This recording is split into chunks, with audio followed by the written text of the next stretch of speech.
NKT are the biggest cucks on the planet. They've made cucks out of us. They We're are like the biggest cucks. They are the biggest fucking cucks, We got honestly, right? blue Listen, balls. impression. I know you're Best watching this. Indonesian player, except for Bentet, obviously. Bentet, you got like Bentet's Polish at this point. He's Polish at this point. Well, Doesn't okay, count. true. Best Indonesian player, best fucking Korean player, best Mongolian player, arguably best another best Mongolian player as well. Only Singaporean Counter-Strike player left. I love how you don't say best Singaporean player. That's such a BM. Impression knows he wasn't the best. That's the secret BM. And then Impression there as well. Good job, Impression. Listen, Impression. We love you, man. Did you hold that angle? And I know you're watching this, but man, you guys need to start winning some shit, dude. And this tournament, it has to be one of the ones you guys win.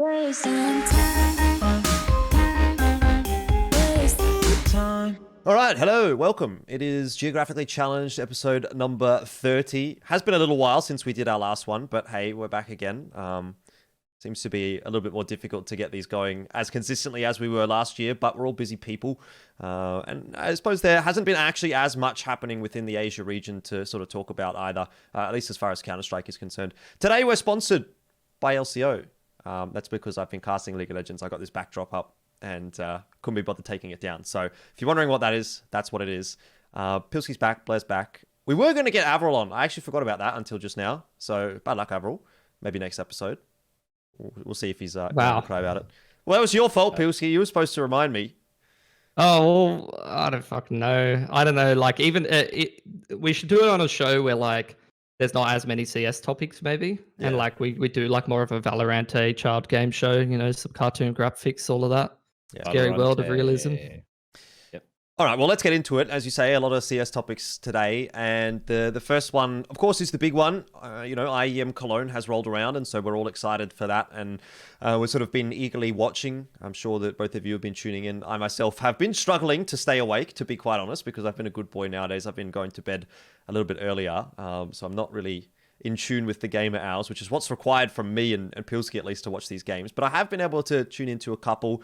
I think we probably start things off, maybe let's start off with the negative and then move into the positive, because there are, some conflicting results from the teams that we do want to talk about. We're probably not going to touch too much on mouse sports. I think that isn't necessarily too relevant anymore to Oceanic and Asian Counter-Strike, but we do want to talk about Vici.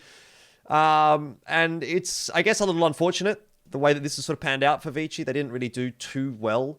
They are essentially knocked out. They didn't manage to make it through to Cologne. They got knocked out in the play-ins. They went 0-2-0-2, if I remember correctly. They didn't win a map, or was it even one? Yeah, it was 0-1 and 0-2. 0-1. Yeah, so they didn't even manage to play more than one best of three. I didn't actually watch the initial match, that game on Mirage, that first one. But what I heard was that they just had a very bad CT side, and what it looked like a pretty decent T side. Unfortunately, couldn't really convert into a result there for them. So they kind of just got banged out. There wasn't really too much to say for them. The only one thing that I will actually say from what I watched, which was in the best of three yesterday, I thought Jamyang looked pretty good. And I think this is actually his first appearance on LAN, if I remember correctly. Like, he came into that Vici roster right as COVID started. So I don't think that he's actually played a LAN with them until this point. So, I mean, that's pretty impressive, at least for him to be able to go and sort of have a pretty reasonable result. Like, he was the top performer for Vici, which is not a huge surprise. But he was the top performer for them there. So, Pilski, maybe we'll start with you. What do you think about, Vici's run here at Cologne? Not that there was, much of a run. As for Jamyang, like, I can't remember if he was on their roster, like, at Extremes Land or not. He was. Yeah, so he would have played a LAN, but not like an international LAN like this one.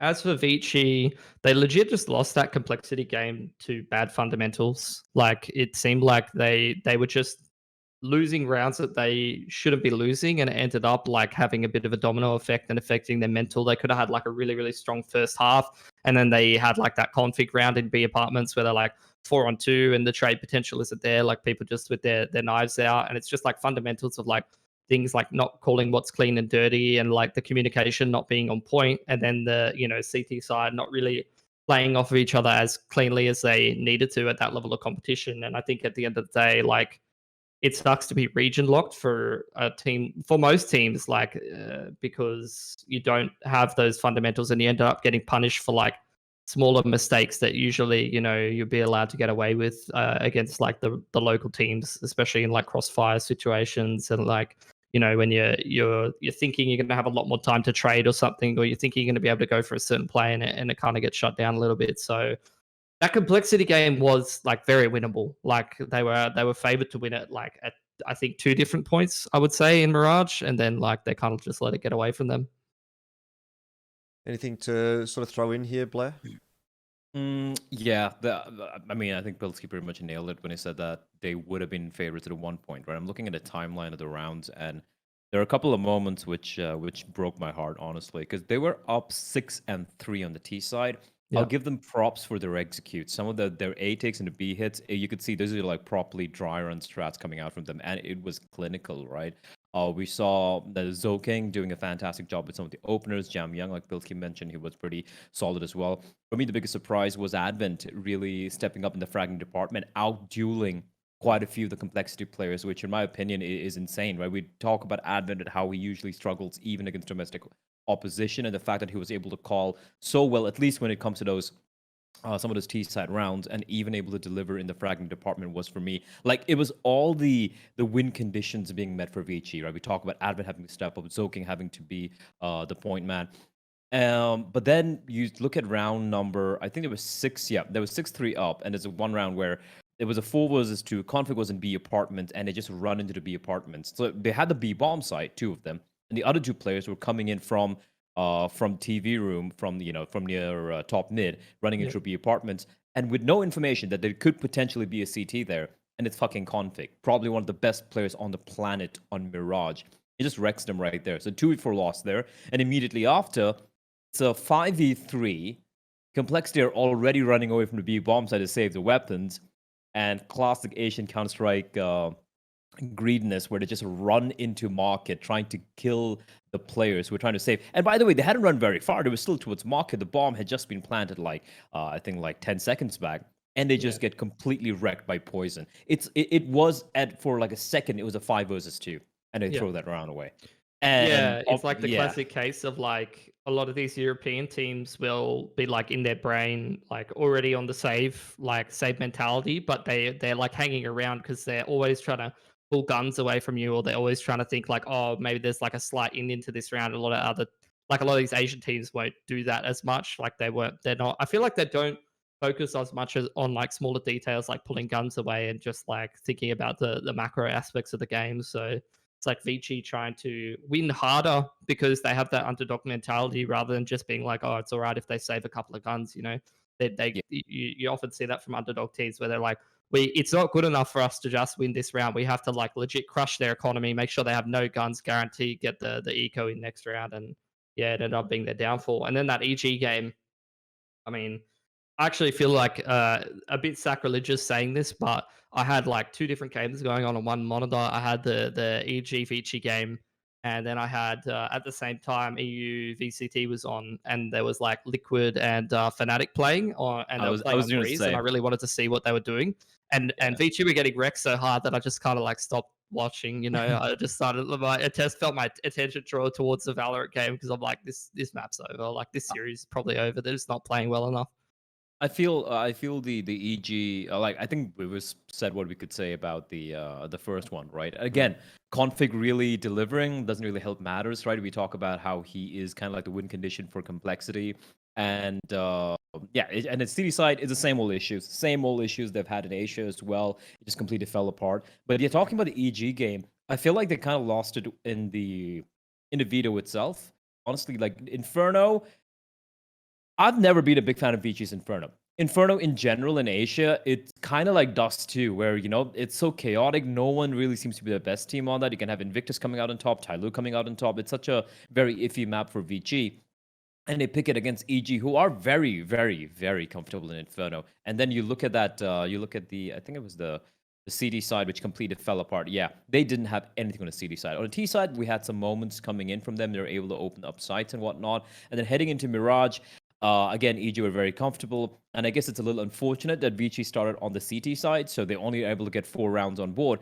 In the second half, it was pretty competitive, right? Even though the scoreline was 16-7, the Vici were able to keep breaking the economy of EG, able to win on their light buys and their force buys. So it was back and forth for a number of rounds, but EG were able to close it out. Now, Vici had a few more rounds on the CD side to work with in Mirage, maybe it could have been a closer game. Maybe it could have been like the complexity game we saw earlier. So yeah, the same old woes for Vici. Garbage CD side. They need to figure out how to work around that. Also, yeah, like Mitch pointed out, like when it comes to certain scenarios, it's all the bad habits creeping in, getting a little too overly greedy, going in for the hunt when you don't really have a good read on the situation, not playing the bomb. These are fundamentals when you talk about how, and I'm sure they're aware of it as well. It's just that when you play for a year and a half at only Asian teams, which are used to just dominating and don't get punished for it, it's just these small little mistakes, and it always takes 2 seconds of fucking up things when you have against teams like EG or OG or whoever, and you're just gonna get punished for it, right? So I did see some pretty cool things coming out from Vici. I feel like they were able to compete. They could have kind of held their own, and if they'd stick around a little bit after Cologne, I hope that it will lead to better things. I feel like they're a better team than Tyloo when it comes to absorbing new stuff and Advent trying to include that in the team. Although I'm going to bring this one up again, Omen fails to deliver. He's been one player I've always picked on. It's been Zoking and Omen. Zoking was able to kind of have a resurgence recently. It's on the online games they had in China. Omen as well. But when it came to LAN, Zoking, the veteran, was able to deliver. He was taking the fight and winning fights against some of the best players on the planet, while Omen was just absolutely non-existent. Kaze as well, I feel like he could have been way more impactful in the Mirage CD side. You're the primary opper, one of the star players, and he wasn't quite able to hang with Jam Young. If that had taken place, maybe a couple more rounds could have gone their way on the CD side in Mirage. Yeah, I think, I was going to bring up Orman as well. He just sort of seemed to go completely missing in this tournament, which is kind of unfortunate for Vici because he's actually been, and again, it's strange to say, but he's actually been one of their better rated players in the last 12 months. I'm sure if we go back and look at, some of the big tournaments, like he was even top rated at some of those top 4 tournaments that we were casting last year, Pilski. And he was kind of going on a bit of a tear, domestically speaking, at least. And we were sort of starting to come around a little bit, At least I was starting to become a bit of an Orman fan.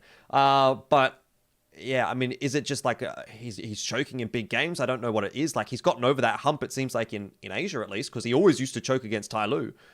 Not really having that problem anymore, but now that he goes to IEM Cologne, he plays overseas, somewhere that Vici hasn't been for quite a long time. It really wasn't able to perform. I mean, I agree. I think Kaze probably wasn't, your usual Kaze. And outside of really Jam Young and Advent, I thought it was kind of just like either par for the course or a little bit rough. Soking was kind of like, even Steven, I was pretty happy with that, I guess. Advent seemed to overperform. Jam Young, given it's his first big international tournament, definitely giving him some credit there. Overall, yeah, a little bit disappointing for Vici, but at least in my mind, there was some good signs, right? I think it's been a very long time since Vici played at one of these kinds of things, so I think we do need to take a step back in terms of our expectations. They're not obviously going to blow anyone out of the water. I think expecting a performance similar to something like Renegades is probably expecting a little bit too much, given that Renegades has had a lot more exposure to these kinds of international tournaments than a team like Vici has in the last 12 to 18 months. So, I'd be excited to see what they can do, like if they were to qualify for... I don't even know, like, can they qualify for IEM Fall or something like that, given now Renewal has taken that slot from Dreamhack Open? That's something that we're going to talk about later as well. I'm not really sure, but whatever the next tournament is that, has an international qualifier, if Vici goes there, I'd probably be putting them under a little bit more of a magnifying glass than what I would here for this one here at Cologne.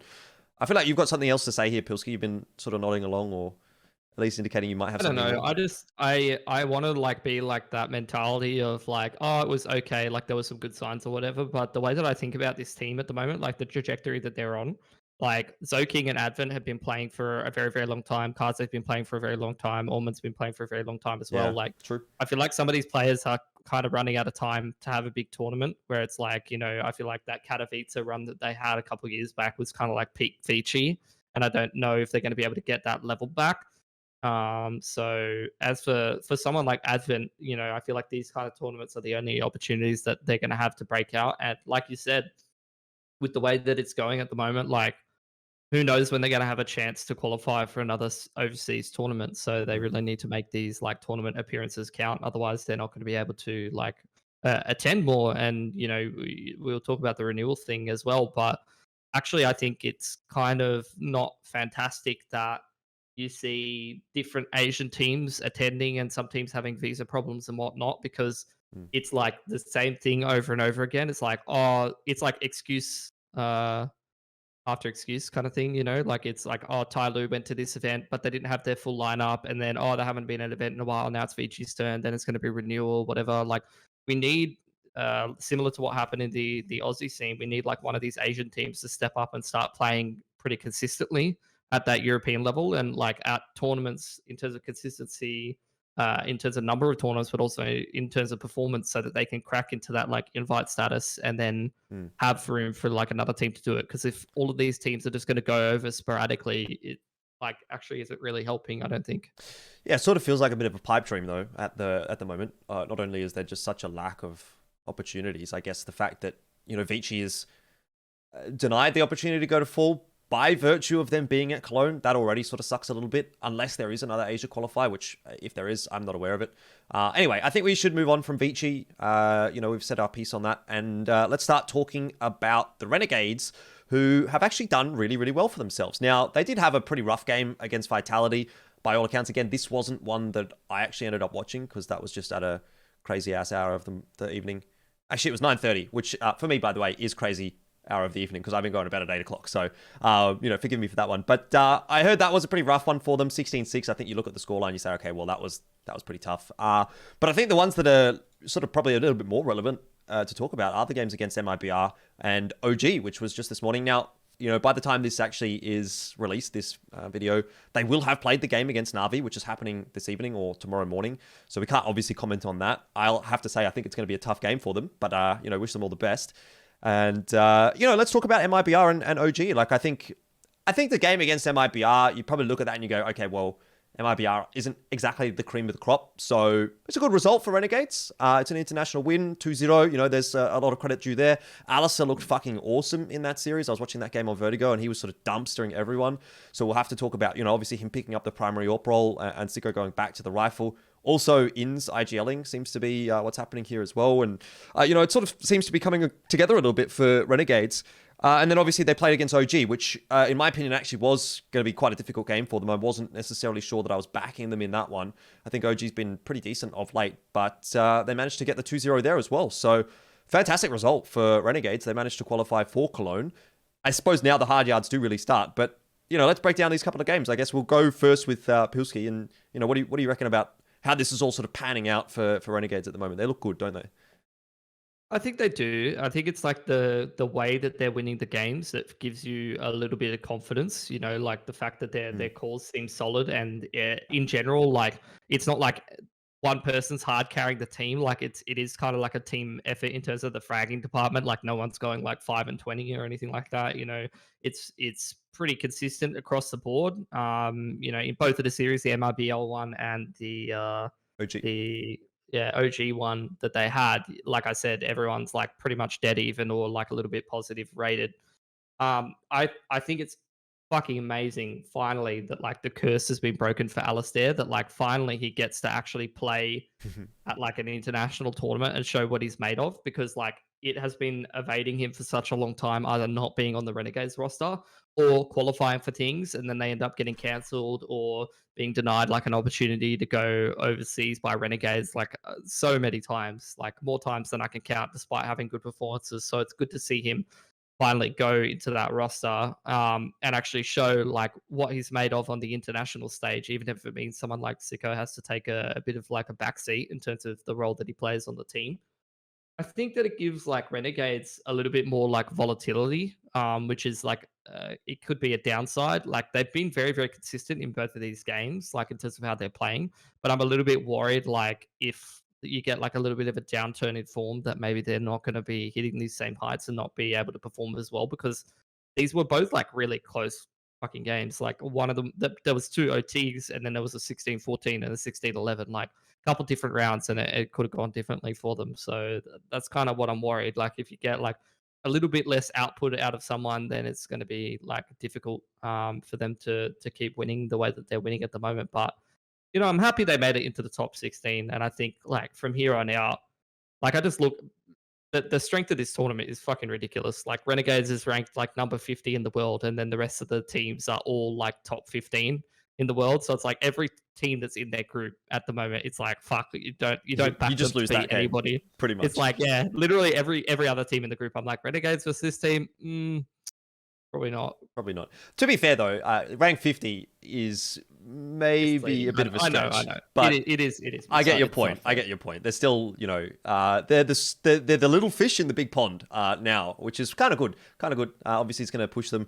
But obviously, you've watched these games as well. I'm sure you're a big fan of Alistair on that AWP. I think he's definitely had a good performance in this tournament, and I personally am quite happy to see Alistair actually coming back onto the AWP role. Like, I don't know. I feel like he's just the X factor sometimes.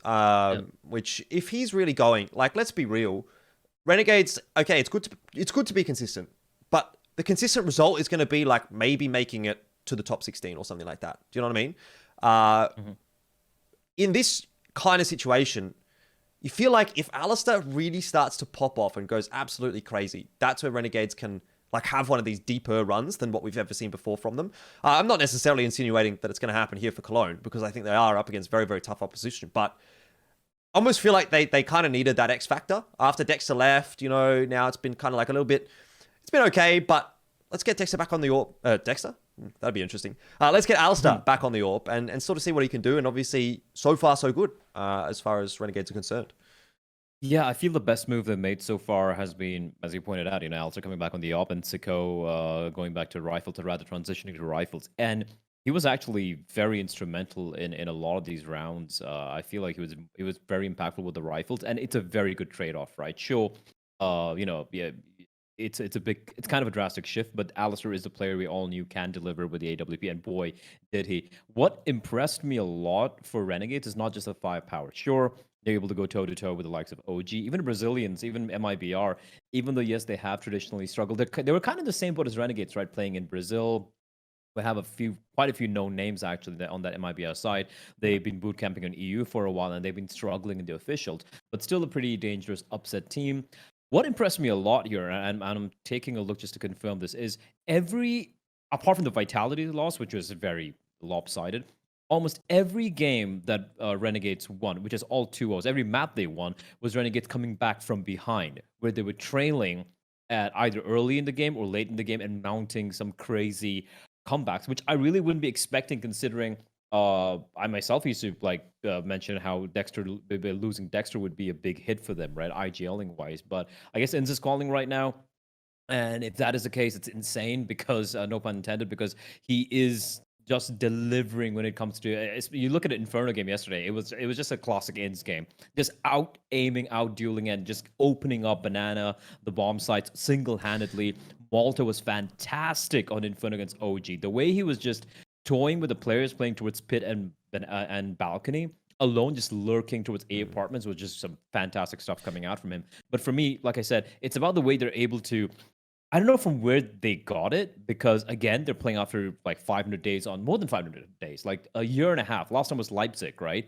Year and a half without playing international competition, just playing against Order and some of the guys down under, and even recently they have been losing to Order, right? It's been some very, very close games coming in. So I really was doubting Renegades to really pull off anything crazy here. But every time against MIBR, they were down 15 and 11.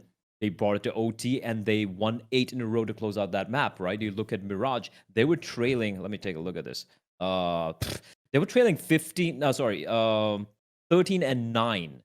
Something ludicrous, 13 and 8, I believe, and they were able to close it at 16-14. Fine, that's MIBR. You look at OG, you look at the first map, which was Nuke, and it was OG off to a flying start, 6 and 1, and then it became 7 and 3, and you're still like, yeah, OG looks like they're going to be taking those comfortably, and a Renegade just packed their shit in, right? The second half, they completely destroyed them. The most one-sided win. I think that was a great map coming out from Renegades.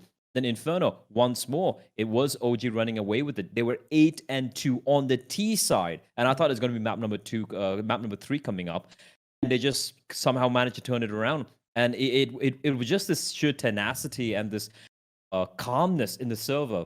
Yep. And if you go back and you watch the final few rounds of Inferno, where the stakes were very high, they were like, if you want to close this game out, we need to close it out on this very map. Just how good the calling was, how the way they were able to completely outmaneuver OG was phenomenal. Just astonishing stuff coming out from them.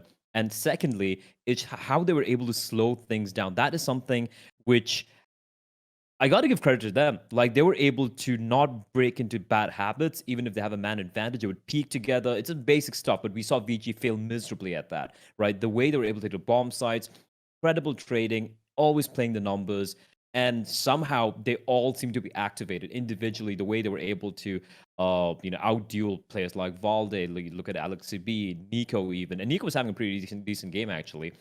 For me, it's kind of crazy because we've only seen them against Order and all the domestic opposition they have, and you're like, yeah, sure, they're popping off against them. Can't really do it against these sort of teams. And I feel the fact they're able to do that, if you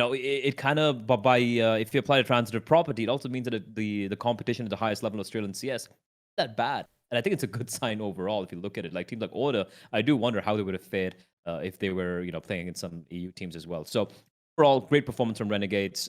Really, really happy for them. But like you said, Elfish, Cologne just is going to be starting the next few hours. That was just a play, and we've got to remember that.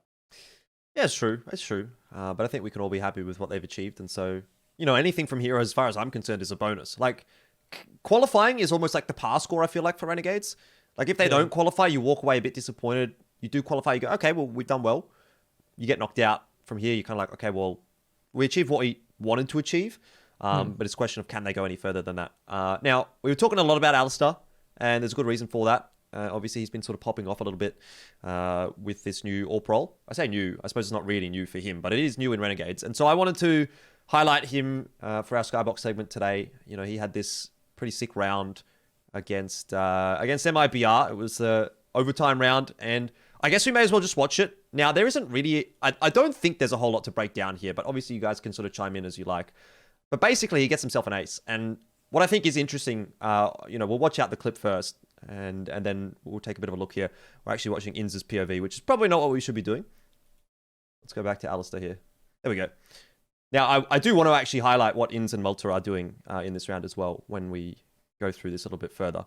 But for now, we just watch what was a very, very nice ace from Alistair. And what I was actually a bit disappointed with about this was that no one even posted it on Twitter or anything like that. I posted it on Twitter afterwards. I was like, this is a fucking sick ace. And I looked at the Renegades Twitter, and there was a pretty good clip that was posted like a few rounds prior where he hit a couple of nice shots. But like, this was an ace in overtime, and no one posted it. Not like on the ESLCS. mental breaker. Yeah. When you get this ace, it's like you break the mentality of the other team. This is just Alistair at his best. Like, he's fucking fearless. Like, he actually does not give a shit. He will just keep re-peaking and re-peaking and re-peaking until you stop him. Yeah. So like, he just does not stop. What I want to highlight here, and I'll do it a little bit faster, is what are the other A players doing on this play? So do you want to have a guess as to what's happening in this round from Malta and from Inz? I reckon they're just dumping util probably. Okay. We'll see. So I guess it's a deep smoke for ramp, maybe? See what Malta does.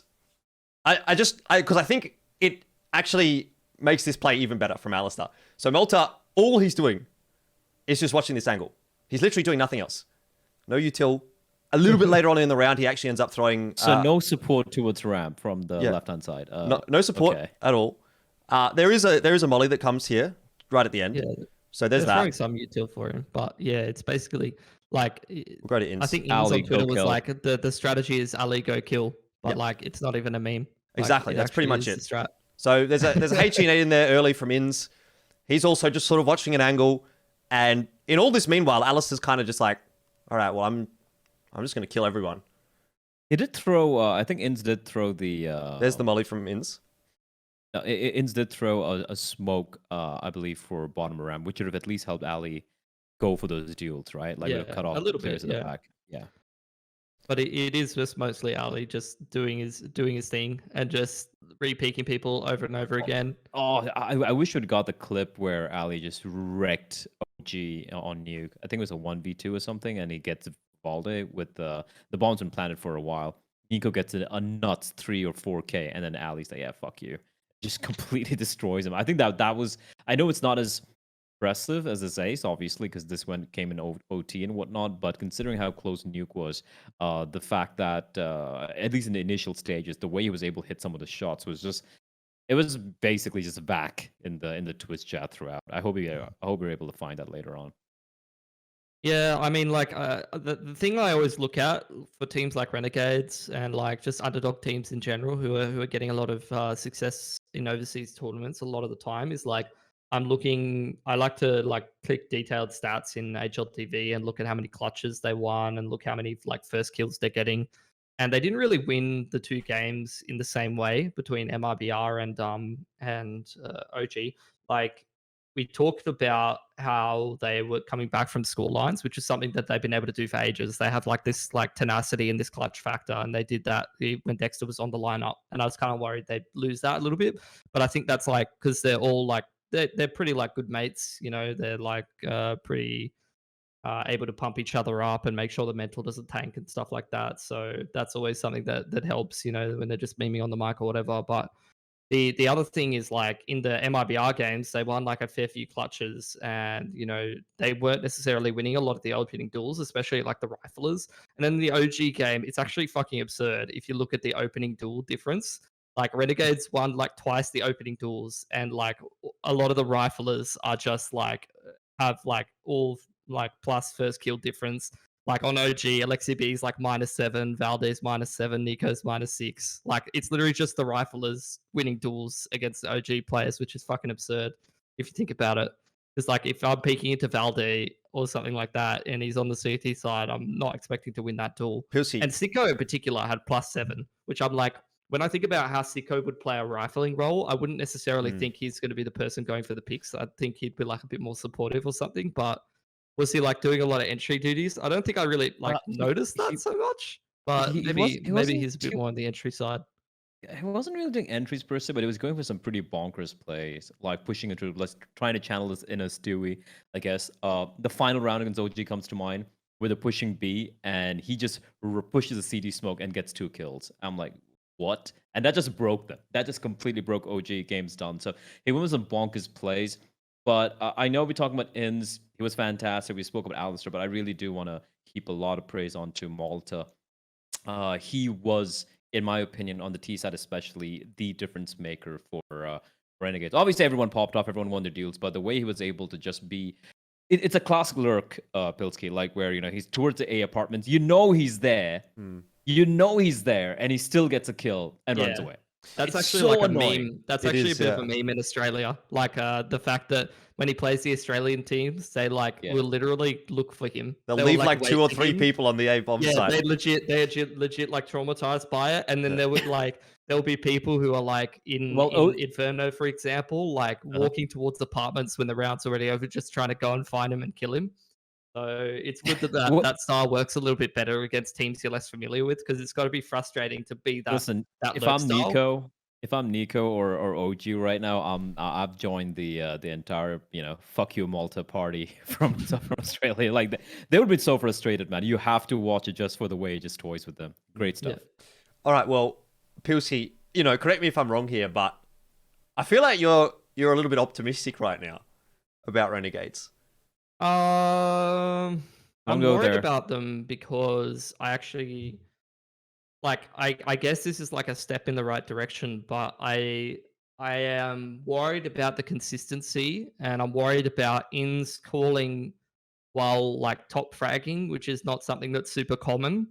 I'm worried about like a bit of a role crisis at the moment, having like 2 AWPers and you going between like the 2 different styles. And I'm also worried about someone like Alistair, where like I'm his biggest fan, like a biggest Ali fanboy for the last however many years, because he's just such an entertaining player to watch. But that kind of play is inherently a double-edged sword. Like it's sick when he's going like +5 in opening duels and he's finding all the first kills. But when like fucking Simple's on the line and Alistair's going to go peek him in this game tomorrow, like that's coming up, I'm like, I don't know, man. Like, if Alistair's going to start out peeking Simple, then I'm going to start to believe a little bit, but we'll find out. We'll find out, well, okay? Look, the thing is, the way I want to put this is, like, it may end up costing Renegades some series, but it may also end up pushing them to higher highs. The consistency may not be there, but if you get them going deep in a tournament every second time they play, as opposed to just qualifying for the top 16 every single time they play, maybe I'll take that. Do you know what I mean? They have that like inherent factor of like magic. Like it's legit. They have such a fucking strong mentality, and they have like so many clutch players. Like they can come back from almost any deficit. They could win fucking ridiculous rounds. They'll do like absurd shit, like just push through smokes and whatnot, or like just go like hype aggro and whatnot. And that's why they're a super entertaining team. It's also worth mentioning, we didn't mention it at all, but they do have a new coach helping out, who is someone that's endemic to AU. So that's good as well. You know, just another observer that we don't get to have anymore. Like, literally, it's actually cuck. So I was working on like for like ANZ Chance. I was working on some like video content, like analysis video content for a sponsor segment, and he was like the observer that was doing it, and he has a broken arm. So legit, like he would open the console, and I was like, "Hey man, do you want me to type in the command for you?" Because he's literally doing this. Hold on, let me get my keyboard out. He's literally like going to a certain tick. He's like, I'm just watching him like tap one button at a time into the console, and then I see his cursor stop for a little bit, and then he slowly like moves his cursor across the screen, and I'm just watching in team viewer like, fuck man, do you want me to type it in? I can type it in, it's fine. All right, well, yeah, I mean, hopefully that helps them out as well. But it does suck for us. That's all I'm going to say, is because we had MC for ages, then he's gone over to fucking, you know, do all the international work. Fine, good for him. Yeah. Now Kingfisher was starting to get rolling a little bit. Thought he was doing a good job last season of ANZ Champs before he broke his fucking arm. Yeah, I mean, like, he's doing a good job helping Renegades qualify for Cologne. So you know, I guess it's win-win. I mean, he's overall. someone with a good mind for the game, and he's been coaching a couple of the top teams in Australia for a while. So yeah, he was coaching I'm sure Avant that he's someone. at one point, I think. What's that? Sorry, was he coaching Avant at one point? Was it Avant? Yeah, or Direwolves or something like that. I think it was Avant before they were Direwolves. Yeah, poking around the scene, and like I'm sure he is quite good at like preparing for opponents and that kind of stuff, which takes the weight of some of the individual players.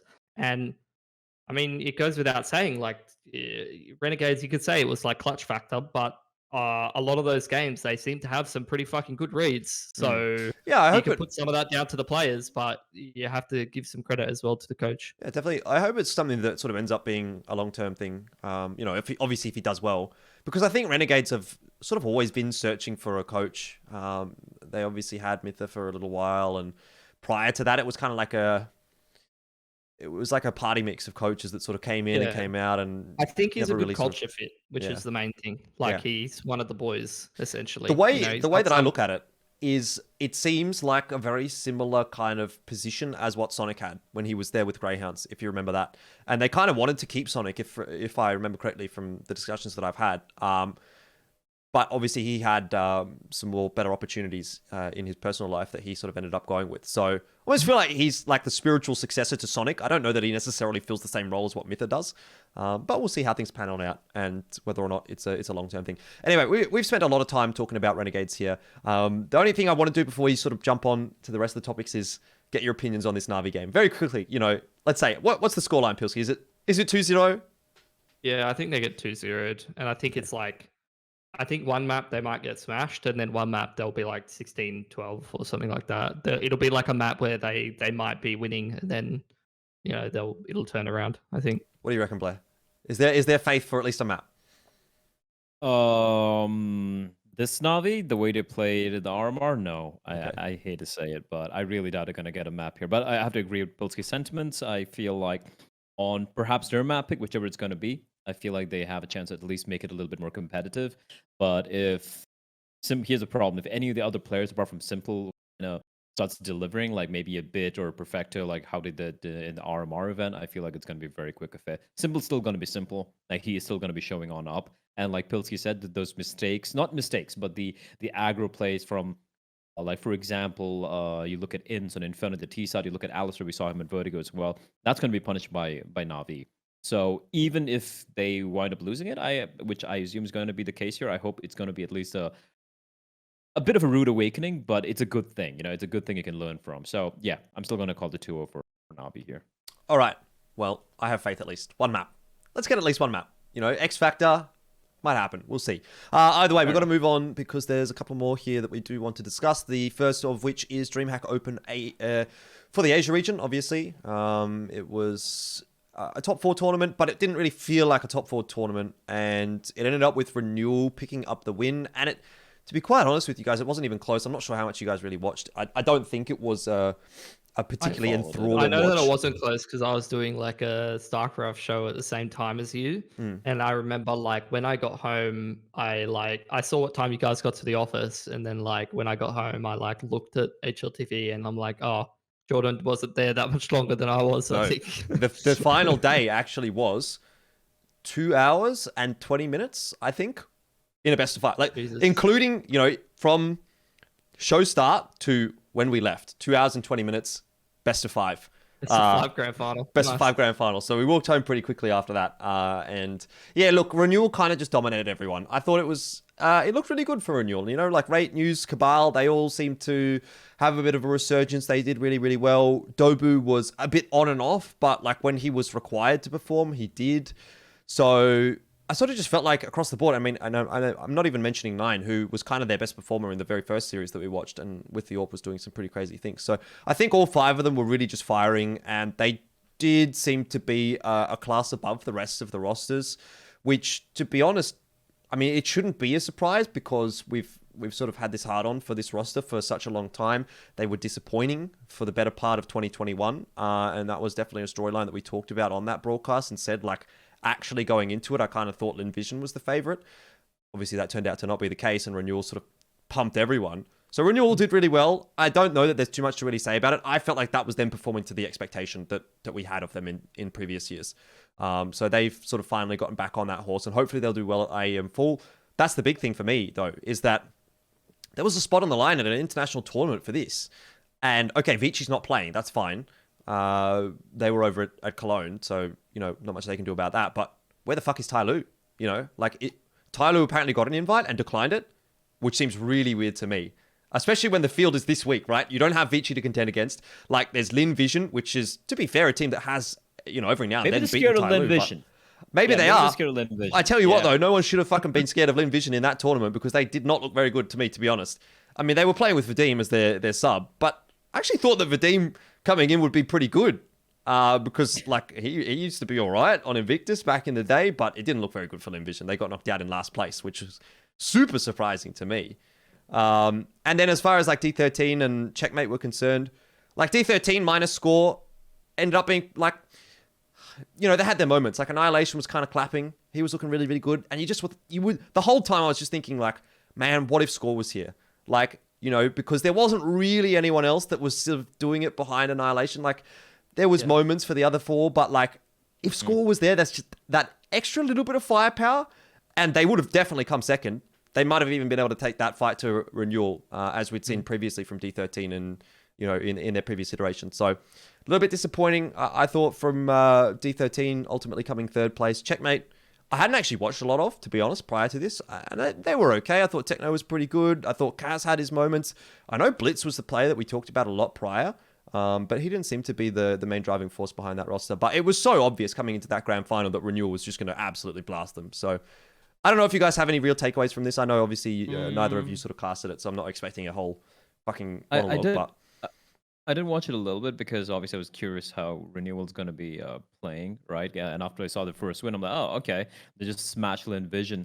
I'm not going to read too much into this. I've been burned too many times. Sure, they beat these guys. And look at good sign. Let's look at the good signs here for Renewal. Like Tiger, aka Renewal, even when they had Urcast, was struggling. Whenever I did any of the Perfect World events, all the Asian minor ones, Asian RMR events rather, they were struggling against Checkmate and D13. They kept losing to them. I think they even lost to Zulkenberg's team with I think it was a machine gun, had whatever. News on it, actually. It had News on the lineup as well. So they have really struggled against domestic opposition, and that is for me a big warning sign. So for them to so convincingly beat Checkmate, it's good. Linvision, like you said, didn't really do anything whatsoever. Maybe the fact that Vadim was playing could have played a factor in it, but whatever.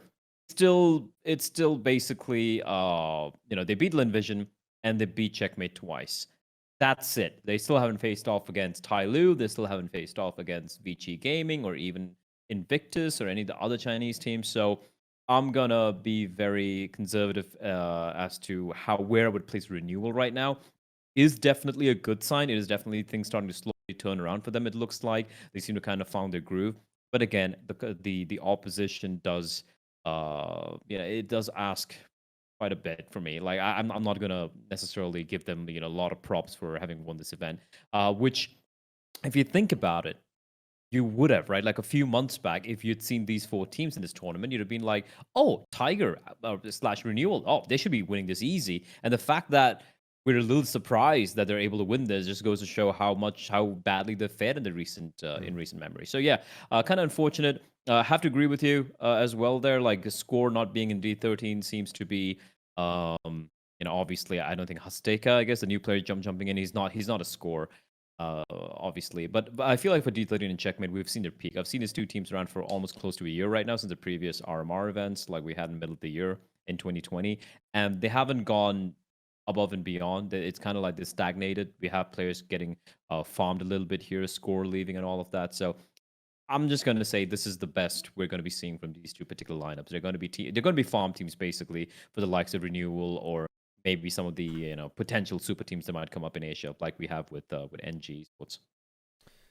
Yeah. Now, one of the weird things that is as a result of this tournament is actually the world rankings for Asia. Now, at the moment, actually, according to the ESL World, and this is ESL World Rankings I'm talking about, Vision Gaming is the #1 team in the Asia region. Tyloo is 2nd, D13 is 3rd, Vici is 4th, and Checkmate is 5th. Now, listen, none of these rankings make sense after the top 30. Okay, so just like I'm not even asked. No, but like it's the Asia region, and this is what ESL uses to invite teams. Like if there's a tournament tomorrow, Vision is getting the invite. Anyways, that's obviously not the case. The only thing that the only reason I actually bring this up is because I find it weird that I'm looking at the point breakdowns for, each tournament, and they're giving 2.3 points per player for the Hyperion OEL launch tournament for Vision, which they won, obviously, so they're getting some points out of that, fair enough. But then you look at the points that Renewal gets for winning Dreamhack Open, and they only get 0.9. Why do they only get 0.9 per person when the Hyperion OEL tournament is 2.3 points per person? And that wasn't even like a full-fledged tournament. It was more like a test tournament for the servers and everything. It's almost like a show tournament, you're missing the Guam multiplier, dude. Multiplier. And the argument might be, that it is like there was more teams in that tournament or something like that. You're beating 2 regions at once as well. Yeah, also you're beating 2 regions. With very questionable networking issues and ping issues, you can't use that as a gauge. ESL, come on, guys, you do such cool things, but this is it's just a meme at this point. It's a fucking meme. Like it always happens. This shit. And the only thing is, who's gonna tweet? All right, who's gonna tweet about this? Who's gonna bite down and do it? Who's gonna take the turn? I've already made the fucking podcast, all right? So it's one of you two. All right, I'll do it. I have no followers. No one's gonna see the tweet anyway. So I can quote you. I can quote you. Anyways, So that's weird to me, especially considering the Hyperion OEL tournament was like a couple of months ago now, and so this is the more recent result, and yet it's not given as much priority. Plus an international qualifier, by the way, Dreamhack Open. I think everyone forgot about that. Yep. They do go to IEM full, which is cool. I mean, I'm happy for Renewal, right? Look, I think they won the deserve tournament it. at the end of the day. Yeah, but I'm not expecting them to do anything in IEM full. No, neither am I. But they're a team that has been sort of grinding away for a long time, and they've had their shots, they've had their opportunities here and there, and it's nice to sort of see them have a go overseas, because I don't think Tiger ever went overseas. So you know what? Maybe they'll impress us. Maybe they'll surprise us. We can only hope. Let's move on from that and talk about the Funspark Season 2, which is not something that gets a whole lot of Western coverage. So we do sort of like to talk about it a little bit here and there. Now, I think you can actually watch it. It is on Twitch, but there's no English broadcast. There is apparently a Russian broadcast and no English broadcast, and also think no Chinese broadcast from what I heard, which I think is incredibly weird. But anyway, that's besides the point. We've got some interesting teams in here, and this is kind of the reason that I wanted to talk about it. Not in so much as where the results are going at the moment, because it's still just in the group stage. Nothing really too crazy has happened. Renewal's top their group at the moment, and it looks like Wings Up is going to get out of their group. Camel Riders and After might be able to get out of their group as well. We can probably talk about that a little bit more in a second. But the teams to sort of keep an eye on, I think obviously I'll envision. We've seen a little bit from them recently. D13 Invictus is in there, although Invictus is not looking very good at the moment. So I'll be quite keen to see how things go for their group. NKT, who are in the same group as Invictus, Checkmate, Renewal, Wings Up, Camel Riders, and Sigma. And then Camel Riders. Yeah, so Camel Riders is back, which is cool. But the one team that I really wanted to talk about was this team called Steel Helmet. And I saw that. I know you guys, I've already showed you who's on this roster, but I would have given you $50 if you could name the team before that. The team actually does look pretty fun. It's CaptainMo, Xiaosage, AE, and Freeman. And then what I find best about this is there's this guy called CUCKERZ that's on the team as well. So I'm a big fan of that. I've never heard of CUCKERZ before, but apparently they're going to win this entire thing.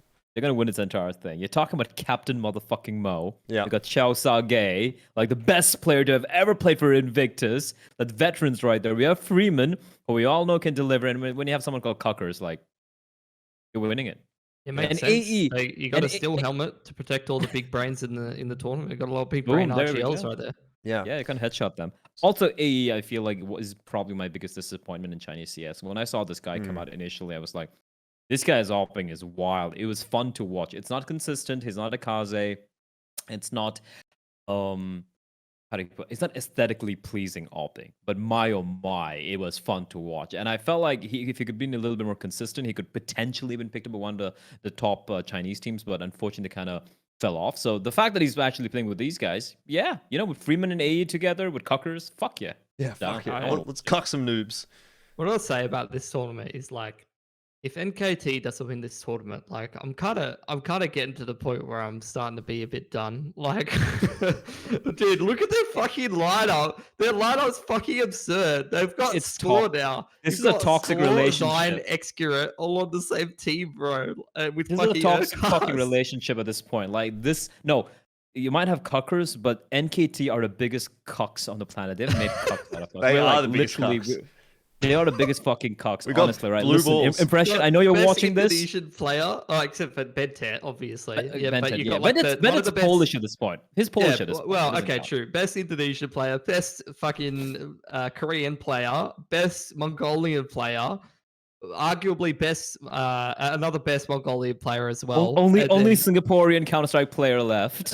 I love how you don't say best Singaporean player. That's such a BM. Impression knows he wasn't the best. That's a secret BM. And then Impression there as well. Good job, Impression. Listen, Impression. We love you, man. Did you hold that angle? And I know. And I know you're watching this, but man, you guys need to start winning some shit, dude. And this tournament, it has to be one of the ones you guys win. Yeah. Because time's running out. I feel like you have so many sick players and they just haven't done anything. Like, what the fuck is going on? Well, they've barely played anything. Like, we can still keep talking about that. I mean, they played in the Guam thing, but like, grain of salt. Now, I mean, on the topic of NKT, since we're talking about that, apparently Urcast is IGLing for them now. That's been in for a little while, actually, which I thought was funny when I heard that because Urcast, when he was playing in Tiger, didn't want to IGL. He sort of palmed that off. Yep. And so it seemed like, coming into NKT, it's sort of a match made in heaven. You've got Impression already. He's an established IGL. You put Urcast into a, just a normal rifling role and he'll sort of be able to do what he wants to do. But apparently some changes have gone on in the team. And so Urcast is now IGLing. Impression's... Actually, I looked and I watched... I don't think it's a bad idea. What? I don't think it's a bad idea. I just want to touch upon that. I don't think it's bad because remember where Urcast comes from, right? He comes from Greyhound, and obviously maybe it could be a temporary situation where he just starts calling initially, and then maybe Impression can just pick up a few pointers, maybe try and inculcate whatever Urcast brings to the table, and then he resumes calling perhaps. But I would not like to see Urcast remain a long-term caller for the team. I feel he was held back by that on Tiger as well. And once he stopped calling is when we saw him really pop off. So, yeah. Well, we'll see what happens. I was going to say, I think Impression actually moving off of the IGL role. I watched them in I think it was the Dreamhack Open qualifier. And he was kind of going pretty ham. He was actually, I think, the top fragger for the team. So I'm not sure if that's a good sign or a bad sign. I'd say it's probably a bad sign ultimately, but at least for him as an individual, it's probably a good thing that he's been able to sort of pick things up in the frag. Impression could have... He always had a chops. Like, even when the old Dreamscape days, I know this guy could frag. But yeah, like, in-game leading in Asia, it takes a lot out of you, man. It takes a lot out of you. Yeah. Plus, I feel like he lost a couple of years of his life just calling there. So I'm happy for him. Yeah. Anyway, I mean, just to touch very briefly on some of the results, we're not going to go into it too in depth. The group stage is going on at the moment. Like I said, it looks like Camel Riders and After will be making it out of their group, which is a little disappointing because Who's on Camel Riders now? D13's in that group as well, and so they're not really able to do too much, it seems like. On Camel Riders is Dabdov, Pokemon, Misty, Edgeram, and Bolly. And then there's Like Breaker 4 coaching them. the same. Yeah. So they should be a Okay. relatively interesting prospect. They're actually 2-0 in their group, which I guess is apparently enough. These are all best of threes, by the way. And then that's Group B. Then for Group C, Renewal and Wings Up look like they're going to make it out. New, Happy, and Zigma are the other two in that group that are going to miss out. So Zigma went 0-2. I'm surprised, to be honest, that Zigma's still sticking around. I'm really surprised that they haven't gone over to Valorant, to be honest, being a Thai team. Anyways, Group A, as of yet, not really too much to talk about there. The interesting teams to note, Envision and Checkmate. And then there's Asking Questions, which is, like the third or fourth or fifth or sixth iteration of Asking Questions. Does have an Indian player, Caramel. So you'll be keen to hear that, Bleh. Yeah. We'll see if they can do well. What I think is really cool to talk about, though, is Group D. You also missed out on YB, who's coaching, who was the He's the German. IGL for Stop trying to steal him. Optic India. Optic India. He was IGL. I know he was, but let's be real. He's German. We'll claim He's that not. one. We'll claim that one. Not can't give him to India. Anyway, Group D. Invictus Gaming, Steel Helmet, Team NKT. So 3 pretty interesting prospects there. Ooh. And then a team called BCO, which is actually... Big cuck organization. I don't know what is it. Actually, that's probably not too bad of a name because it's Machine Gun, Zilkenberg, Soju, NCL, and one more Mongolian player called Great Sage. Shit. So, Shit.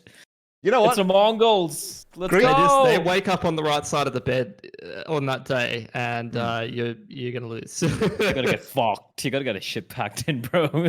Yeah, Group D looks That's interesting. an interesting group, bro. That's a really interesting group. Yeah, they're playing tomorrow, July 9th. So I might tune in. BCO versus NKT and then Steel Helmet versus IG. Camera Riders went 2-0 in their group. That's Yep. I feel like they do it good every time. They beat After, which we're is not a like- bad team. Legit, every tournament, every Asian tournament, I'm like, Camel Riders are going to be playing, and I'm like, okay, and they're going to be playing with high ping. I have zero expectations, and then they like win like a fair amount of their games. So I'm like, fucking hell, all right. Yeah, they do well for themselves considering the circumstances and considering like they don't seem to play in a lot of like at least tournaments that we're exposed to. I want to say quote unquote relevant tournaments. I'm not sure if that's necessarily fair, obviously, because there's probably stuff going on that they do play in, but at least these big it's not tournaments. too much. It's nice to you see ask them in this, some- though. You ask some people that tell you none of these tournaments are relevant, so it's all perspective. That's mate. true. Exactly. But yeah, that'll be something that we'll sort of keep following once it gets into playoffs, especially. Again, no Tyloo. So I feel like we've got this, like, the case of the missing Tyloo. Like, what's going on for Tyloo at the moment? I did Been ask. deprived of my Dan King. Yeah, Too long. I did ask, some of my sources. We'll go with that. As to what is happening for Tyloo at the moment. I was like, where is Tyloo? Like, are they even still playing?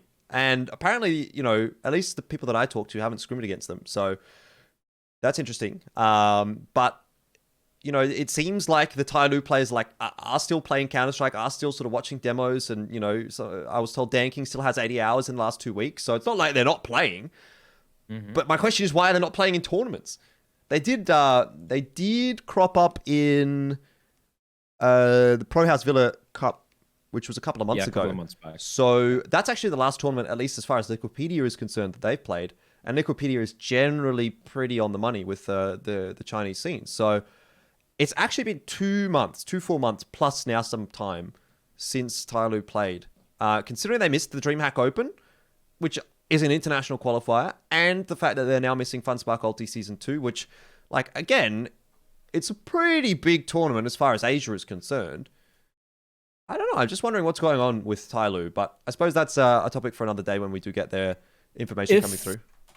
I want to believe, again, obviously this is me just talking out of my ass as usual, but I want to believe that it's Tyloo just taking a break and they're like, listen, we played a lot of Counter-Strike right now. Maybe we just take a step back and look at where we fucked up. But have they, though? Have they actually played a lot of Counter-Strike? No. I mean, end of last year, maybe early this year. Not too much, but Last year, yes. maybe This year, yeah. not so much. I agree, but I feel like it's also not been too many events as well, right? But maybe they're just trying to like reinvent themselves and probably a new coach or something and trying to Yeah. like approach it in a better way. I would- would love to think that's the case here, but I I don't would know. love to as well, but it's July. Yeah. So like They could be True. taking the Vici route, which is like Vici didn't play in anything really apart from PWL. And so maybe they're trying to be like, okay, well, we'll just take the big tournaments. But I don't know, man. I say that, and then I look at some of the tournaments that they played in, and they played in the fucking HotPot Masters Championship. All right, so you can't miss the HotPot You Masters, know? so dude. like, what's going on? It's a fucking institution, mate. Yeah. The HotPot Masters. HotPot Masters Championship. Listen, Pilsky and I, like, we love our hot pots, right? I would we love don't to talk. cast We hot- don't talk about HotPot anymore. Imagine no, it's fine. We forgot that happened. Imagine we go to HotPot Masters and we have HotPot while commentating count. How I read that. amazing! And then Okay. Pilsy just vomits all over the casting desk. Fuck. I was trying to be subtle about it, but no, Alpha just had to fucking put it out there. Okay. All Listen, right. we have towed the line with this story so many And- times on this show. And I feel like we just need to give a little more. Announcing our next topic, it is Soju departed Soju. Darwin, topically on point. So there you go. There you go. That is actually It's a 'cause of the very good Soju. segue. Pilsky, I feel like you've been learning something on all these shows that you've been hosting overnight. Perfect, beautiful segue. Soju Welcome. departs Direwolves, very similar to what happened to Pilsky in When Indonesia Soju I have departed definitely his had body. Soju When Soju depart me departed him. a couple of times. and the Sometimes HotPot as well. Against my will. All right, so let's talk about Soju out of Direwolves. What is there really to say about this? Like, I guess Direwolves were looking good, and then they weren't, and then they were, and then they played ANZ Champs Finals, and they lost to Order, and we're like, okay, that's fair enough. Order looks pretty good. We'll give Direwolves some time. And then this happens, and it's kind of like, okay. I don't know. I don't really know what to say about this. Like, I don't think it is a huge deal, but I'm a little bit surprised that it's happened this soon. But I'm also like, who's going to replace him? Do you know what I mean? Like, who actually fills that spot? So as for Soju, like he's always been a decent player, but like he's not really a player that excites me or anything like that. Like he'll do his role well. He's a good supportive element. He fits in with those boys quite well. And he's a good player, but like he's never necessarily been like irreplaceable on a squad or anything like that. He's just decent. He's average. And if Direwolves with Hazard and Sterling popping off all the time was like a thing, then that would probably be good enough. The main issue that I have for Direwolves as a roster right now is like I don't get it. Like before there was like a couple of veteran players and some younger players mixed in together, and they had some good leadership, they had some good experience. This roster is like Sterling and Hazard are the most experienced players, and they've got 5 young players who are quite inexperienced for the most part outside of Sterling and Hazard. And I just don't understand like the direction of the team, and I just don't think they have enough quality in terms of like having experience and having good strats and stuff like that. I don't know. It's like it's hard to really quantify what I think is missing from their team, but I feel like it's leadership and it's like experience and know-how in that regard, to be honest. Because when you compare them with an Order or you compare them with a Renegades, it's like night and day, the amount of experience and like LAN savvy and like, leadership that those teams have in comparison to a Direwolves who the talent that they have is fucking absurd, but like there's no aim. Like it's not being pointed in the right direction, in my opinion. Well, we'll move on pretty quickly from this because Bleh has literally dropped a nuclear bomb on the podcast by telling me he's only got 5 minutes left. So we're going to have to wrap things up pretty quickly. There's been a lot of nukes being dropped on me lately. The Ivory Tower not looking too good at the moment. But let's talk about Valorant very quickly. We haven't scheduled a whole lot of time for Valorant, it seems like, and that's fine. There's not too many topics. We do have Lakia moving to Division Strikers. That's probably the big one. Pilsky, I know you're a big Lakia fan. You're a big Vision Strikers fan. So why don't you take me through this, quickly before we let Bleh go? I mean, Lakia was probably like the best player in my opinion on new term. at least in terms of like consistency and impact, and he can also play a lot of different roles. So, but I'm not surprised to see him go to Vision Strikers, even though Newton were the ones to qualify for Reykjavik. Because he like has a lot of history with the core of the players, and he has a lot of history like playing on the old like two different rosters for Vision Strikers. They used to have two different teams, but also going back into CS, I'm sure like a lot of these players that play for Vision Strikers and a lot of the coaching staff and leadership there are people that he values as like being quality. I'm a little bit worried for Newton as well because they replaced Lakia with like this 10x guy who I've seen play on bouncing around on some Korean teams, and I'm not sure he's really like a good like replacement in terms of firepower and like consistency and stuff like that. So I'm a little bit worried about Newton, but we'll see what happens. By the way, I know this is a bit of an aside, but there was all that discussion last episode about maybe Zion should be moving, and Score coming into NKT opens that door. I did actually get confirmation it's not Zion that's leaving NKT. It's CBBK that's moving into sort of a coach analyst role, which I think is probably best for that team. I actually think that's, you know, in terms of the players that they get to keep and whatever. Obviously that, you know, you see that Lakia news and you go, oh, okay, he's moving Division Strikers. What if Zion goes to Newton? That's not going to happen. So I think that's probably just important to note. Is there anything you want to throw in here, Bleh, for this one? Yeah, I'm just very quickly. I think it's a good move overall because one thing I've seen, at least again, you know, when we talk about these sort of roster moves and the history behind these teams and whatnot, we have to talk about Counter-Strike. And one of the biggest, I wouldn't say tragedies, but one of the biggest problems we've seen for a long time, and one of our constant sources of debate is how we never really have a super team which could have been potentially made from China, from South. Remember the MVP PK guys? You look at MVP, you know, there was MVP and MVP PK, and we're like, oh, if only they combined forces together. It took place much later on instead of it happening early on. Like from the get-go, it should have been Solo, maybe Glow, and then you bring in Zion and Zeta. You know, it would have been a fantastic team from early on, but it took a little too long there. Then we talk about Vici, and we look at Tyloo, and we keep bitching about how Vici just refused to make changes. They don't cut players, they stick with their core five in the struggle. But look at Vision Strikers, they're like, fuck this shit. We know we're very early in this game right now. We're just going to pick up the best players available. Even if they're not available, we're going to buy them up. I obviously don't know about the contracts or whatever the buyout clause was for Lakia, but picking up a player who was able to deliver for Newton, I feel is a very good job. And yeah, sure, it's a big hit for Newton, obviously. But then again, I never looked at Newton being able to replicate what they did in Reykjavik. I felt like it was kind of like a one-off showing there. That they honestly, the fact that they were able to qualify into Division Strikers was a bit of a fluke. And you know, I know there was a lot of hype behind it for a lot of people, but we've been there. We know how things usually pan out when it comes to Asian teams performing internationally. Vision Strikers is where I was going to be putting all my faith in, and the fact that they're able to pick up Lakia is an absolute upgrade. It's a great call. And I love the fact that they're willing to go for these sort of roster changes and shuffles this early in the lifetime of a game, instead of just being content with having their core five and like, all right, guys, just going to hunker down for a year or so and it's going to work out. That mentality has never really paid fruit in Counter-Strike Global Offensive. I'm glad that they're trying to switch things up here in Valorant. Indeed. All right, well, I think we should wrap things up there. We did have one more topic, which was Absolute Jupiter adding MIBR, but we don't really have time for that, unfortunately. Maybe next episode we can talk about that. But you know, sorry to all the Valorant, all the Valorant fans that wanted to hear us talk about Valorant. That's all you're going to get for today. And look, I mean, there has been a whole lot of Counter-Strike going on within the Asia region, but we're hoping to sort of see a little bit more. We'll break down what happened at IEM Cologne in the next episode if we, do get around to that, and if we even remember.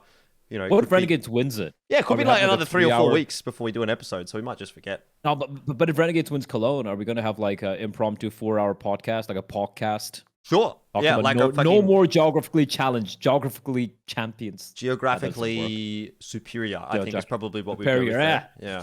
There we go. I actually did sort of think about that as a name for a Valorant podcast, but that was also under the assumption that the Koreans were going to fucking dominate. And yeah, I mean, they've done well, but they haven't. Dominated. Anyways, look, that's the end of the show. What was it? Number 30. I don't think I even said that at the start. That was number 30, by the way. So that's cool. We're almost as old as Bleh. Pilski, final thoughts. Fucker. Final thoughts? No real final thoughts. Eager to see the rest of this Cologne tournament, and obviously, you know, I think the main thing that I'm looking for is like the Mongolian and the Chinese teams to get a few more overseas, like international opportunities and have a bit more of a crack, and we'll see where we're at. All right. Anything else you want to say, Blair? I think Renegades qualifying has been one of my happier moments. I'm not usually very emotionally invested in Counter-Strike much anymore because, you know, we don't really have the teams that we like playing. So for Renegades to really perform here was really cool. Hope to obviously see, you know, Vici stick around, do a little bit more work there in EU before they come back. Hopefully Tyloo comes out of their hibernation and maybe we get to see more Asian Counter-Strike. You know, it looks grim right now, but hopefully things can look up very soon.